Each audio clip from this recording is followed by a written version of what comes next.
Hello there, welcome back to my channel, and today I will be painting a Morannon Orc from Games Workshop. Here's our little orc. I base coated him in a nice grey primer. I'm going to start off with just doing the base colour. And first things first, I'm going to start with the skin. I always like to start with the skin anyway, and for this particular orc we're going to start with a Citadel Dryad bark, and we're just going to cover the face and the hands and all of the skin that's poking out with this colour. This is a really nice dark base coat. Will lend itself to having a nice colour to go over the top a little later. Like I say, make sure to cover the face, both hands. This can be quite a thick paint, so make sure just to thin it down a little bit so that you don't lose too much detail.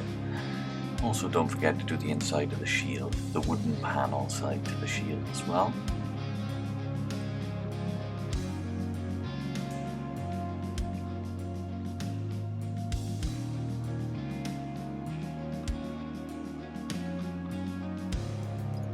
And also do the leather straps for the belt, just across the back here. And also the leather straps around the legs. Once we've done the base coat for the skin and the leathers, we're then going to start by doing the base coat of silver for the armour. And for the silver I'm using a Army Painter plate mail metal. This is good mid-tone silver, which we're going to tone back down and back up and things like that a little later, but for now just the base coat is just a plate mail metal. Make sure to cover all of the armour, and on these particular orcs there is quite a lot of armour.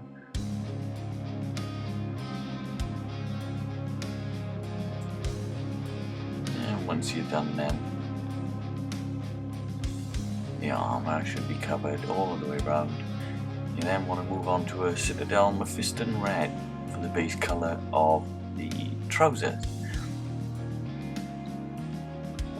Again, make sure to thin your paint so that it takes to the miniature nice and smoothly, as you can see. So cover all of the trousers with this red, and also don't forget the sleeves and the arm. The bottom part of the arms as well, where you can see the clothing poking through underneath the armour. And once you've got just the base coats done, this is where you should be left with a nice simple quick easy base coat. That's the first step, it's just getting the base coats nice and prominent and sorted.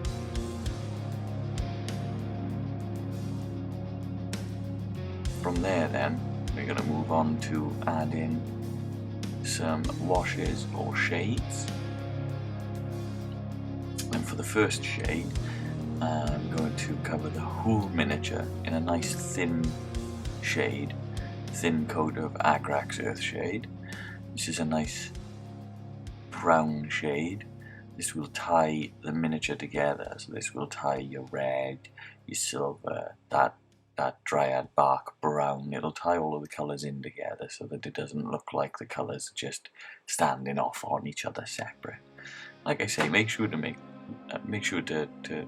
this a thin coat of Earthshade, because Agrax Earthshade can be very dark, so you don't want to overdo it and cover the whole miniature in a real big thick amount of shade, because you might end up losing detail and making it look a little bit too dark.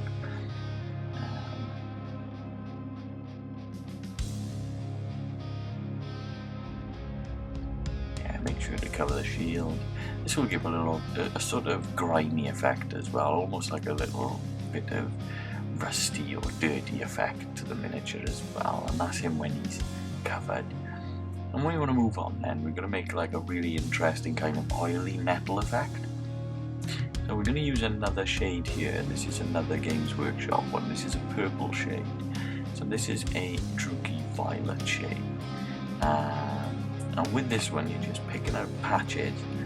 So again, just thin layers, thin coats. Don't cover the whole miniature. Just place this in patches. So just dab that brush into certain areas so that that purple covers the recesses in just small bits, as you can see, and do that across all areas of the miniature. So don't cover the whole miniature, but just place it in areas. So you want a little bit on his helm, a little bit on the shield, a little bit on his boots and his greaves, a little bit on his breastplate. So you're just getting little patches of this purple in little areas throughout the whole of the armour. As you see, we're not covering the whole thing, just parts.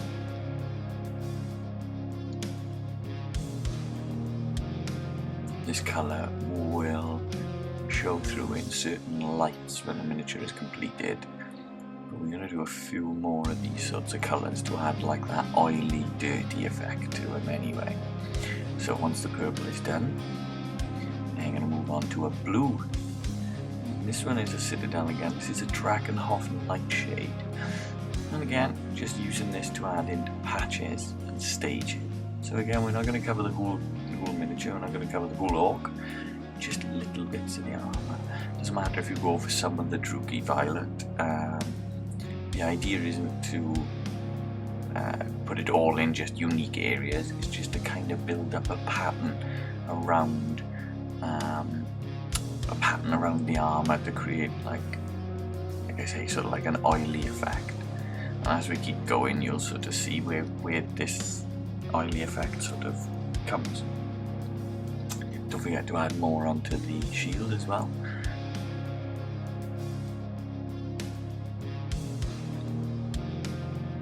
For this sort of effect, as you can see, I like to dab and stipple that wash onto the miniature so that it's not big lines and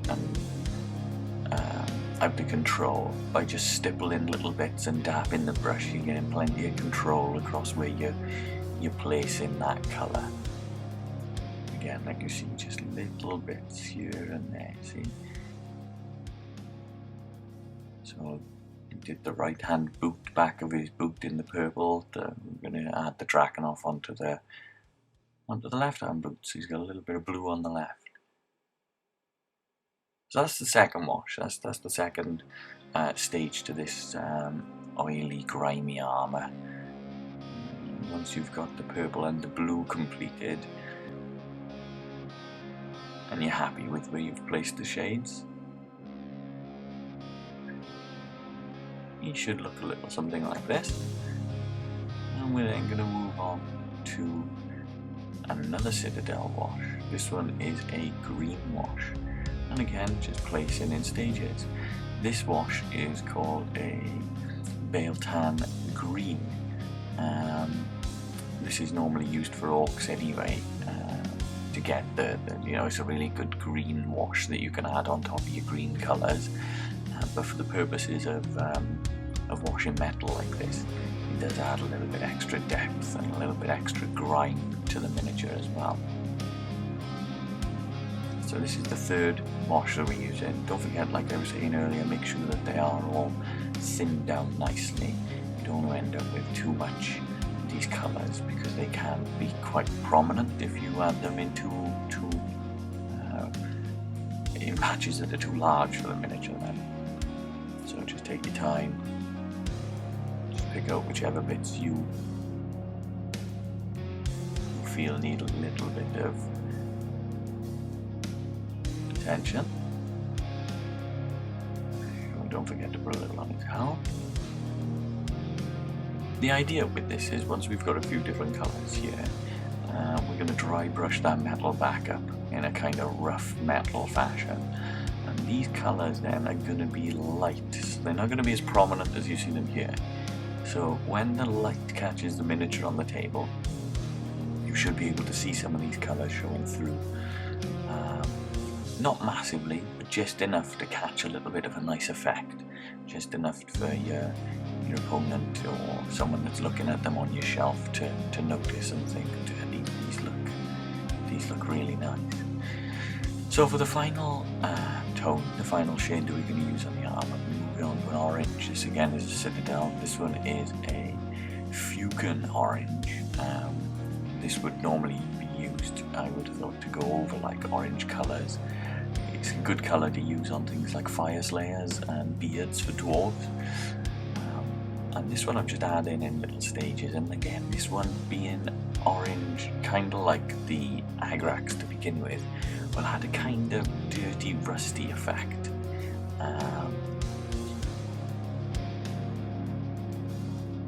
So that adds to the grime, adds to the dirt, adds to the beaten up, worn effect of the metal of the orcs, because in Lord of the Rings some of the orcs have some really, really dirty, nasty armour. They're not the most pleasant looking of creatures at the best of times, so we want to kind of make this armour very grimy and make sure that it adds to the character there. There you go, just adding little bits. Like I said, it doesn't matter if you add one colour on top of another. Coats are nice and thin. It's all about personal choice where you place your colours. I'm just trying to build that oily effect. And he's looking pretty oily right about now. That's looking quite nice. There is no right or wrong with this type of effect. It's more a case of just playing about and seeing sort of what you can come out with and what you can get from it. So for this, I've got a nice small dry brush. And I'm going back to that army painter, the original colour, back to the plate mail metal. I'm just going to dry brush across the armour, so this brings the metal back up from being too dark. But then in those recesses you're still gaining that oily, streaky colour that we've built up as well. With this, just take your time, make sure to cover the raised up areas of your metal. Make sure to get pretty much all of the excess paint off your brush before you dry brush in. You don't want to undo all of the hard work that you've done with those washes. Just take it nice and light, take your time. Just catching the raised areas, just trying to get the colour to come back through.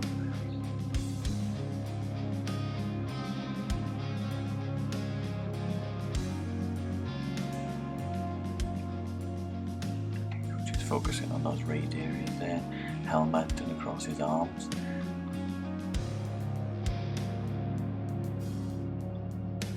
So once you've done all of the plate mail metal, you're going to go on to just a lighter highlight. So this one, you don't want to hit as many of the raised edges. This is an army painter shining silver, and for this one you're just going to use a little bit less.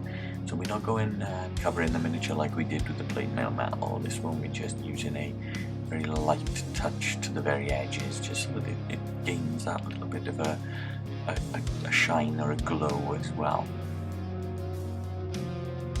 And again, make sure that you take all of the excess paint off your brush when you're doing this. Once you've done the armour and the highlight, I'm going to move on to doing the skin tones. The skin tones have a completely different colour today. I'm going to try and use an orange brown. I've thinned this down, so it will require a couple of different layers, probably about 2 or 3 to get the colour exactly how I'd like it. And again, because in Lord of the Rings the orcs are quite grimy, this orangey brown should make his skin stand out from his armour, but also add to the sort of grimy and nasty effect that the orcs have. And just focus on the face, the hands. Take your time with this. The faces are very small. It does take a little bit of concentration just to get down into those gaps. Just highlight around the nose, cheekbones, chin. Don't forget the knuckles, the thumbs.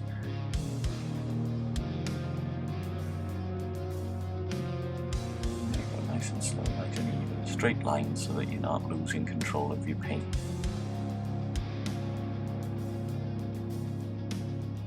Pretty grimy already, we're getting there. So the next step, I would next build up the red.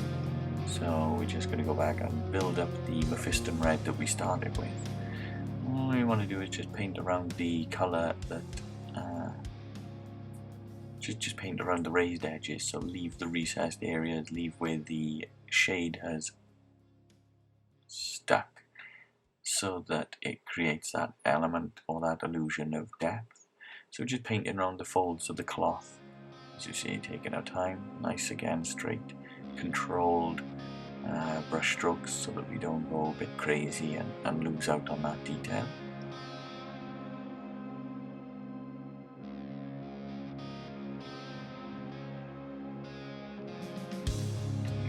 Take your time with this bit. You've got quite a lot of creative freedom across this area, so you can sort of add and create depth through the folds in your own sort of way. This is all sort of like a little bit of a personal touch, I guess. Yeah, there you go, nice and easy, nice and slow, take your time, there's no rush. I mean, these guys are quite easy to paint anyway when you look at sort of the overall details to the miniature. It doesn't take layers upon layers upon layers upon layers. It's quite a soothing, easy painting. So, I'm just going to move on and highlight those reds that we brought back up. So I'm just going to use a little bit of Evil Sun Scarlet. And this time we're just going to make sure to hit those highlights once more. I'm not going to quite do as much as we did last time, because again we want to try and create that element of depth. You don't want to overdo it. You just take it in little stages. That's it, little stages. And again, that's going to give you that element of depth that we were talking about. So you've got a light highlighted patched area. The shade still sitting in the recesses. Don't forget to do the sleeves as well in the same way. And then for the leather, for this particular orc, he's only got a leather belt, so we only need to do the leather across the belt. So for this, I'm sorry, just the belt and the straps. So for this we're just going to use the Doombull brown. Doombull brown is quite a reddy brown anyway, so you should tie the straps into the red quite simply, actually, quite nicely. You should have a little bit of a nice sort of colour match, colour tone that you've got going on the back end of the orc here. Take your time. If you make a mistake, don't worry, just cover it with a little bit of water. And he's got a little bit of hair sticking out of the back of his helm as well. Just use a Citadel Zandri dust. This is like a sort of a khaki colour, like a sort of dusty, like a sort of dusty khaki colour. This is quite nice if you're going to do like a blonde kind of hair colour as a base. And no need to be too extreme, just a nice light coat of Zandri there. Probably one of the toughest to do is the teeth. So for this I would very much recommend just using the very tip of your brush. Try taking the excess paint off the brush as much as possible. Try not to leave too much on there. Almost like a light dry brush. You want to use a Citadel Pallid Witch Flesh for that. And then we're going back to the Citadel Agrax Earthshade. And for the Agrax Earthshade you're just going to cover the hair. There you go. Nice light, not too much again, don't want too much. I'm going to go back across the sword and add a little bit more depth to the sword. I'm also going to add a little bit into the mouth area as well, just to tie that Pallid Witch Flesh in a little. Because the colour is so bright it does look a little comical at the minute, so we want to tone it down just slightly. Not too much again, just slightly. And once that dries, it'll tie the teeth into the mouth a little bit better.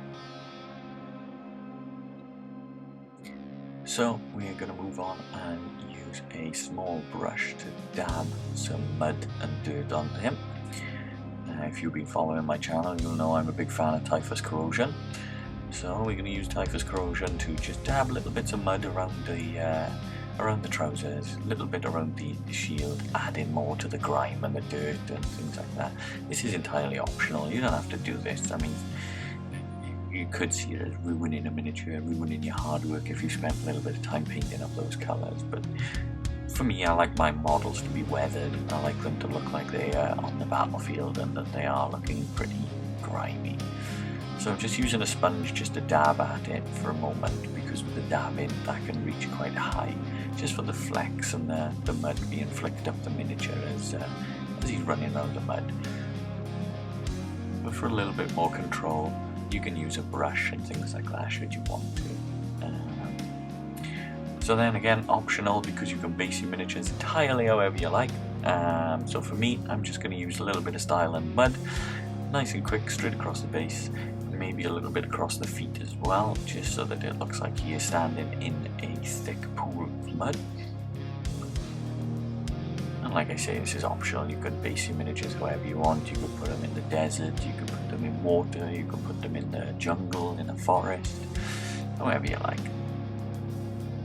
From there then, I'm just going to dab a little bit of the technical Citadel paint, blood for the blood god, across the sword. It'll look like he's been in a fight and he's claimed his first victim already. There you go, just stippling that across so that we've got plenty of control. We're not doing too much, not covering the sword too much. And then I'm going to dry brush the mud back up slightly, and with this we're going to use an Army Painter leather brown, and you'll notice that I'm using that dry brush a little bit across the greaves and the boots as well, and again that's just to tie the model to the base, because obviously he's standing in mud. We've put mud up and across his trousers, across his boots, so we're going to want them to tie into the base a little bit. So I'm not dry brushing loads of this dirt across, but just a light element of it across little areas, as you see there, just a little bit across the back of his trousers, just so that it ties that mud together so that it doesn't look too flat. Again, this is optional, you don't have to do this, this is just something that I've added to create a bit more depth to the model. And from there I'm going to add another dry brush, so an extra layer. This one is another Army Painter, this one is Monster Brown, so this is a slight highlight to the leather brown. And again, just make sure to put a little bit across the boots, across the mud, across the armour, maybe a little bit across that muddied point on the shield where it looks like he may have been leaning his shield in the mud previously to the battle. And for the final stage, once you are complete and you're happy with your miniature, it's always nice to just paint black quickly around the whole base. This just gives it a feeling of completion, and it also looks good. And so there is your Morannon Orc. You know, you could paint quite a few of them up easily enough like this. You don't need to be spending ages and ages and ages. He looks pretty good. He looks pretty dirty, pretty grimy. And that metal effect is really, really nice. You can use that on a lot of different things. As always, my friends, thank you very much for watching.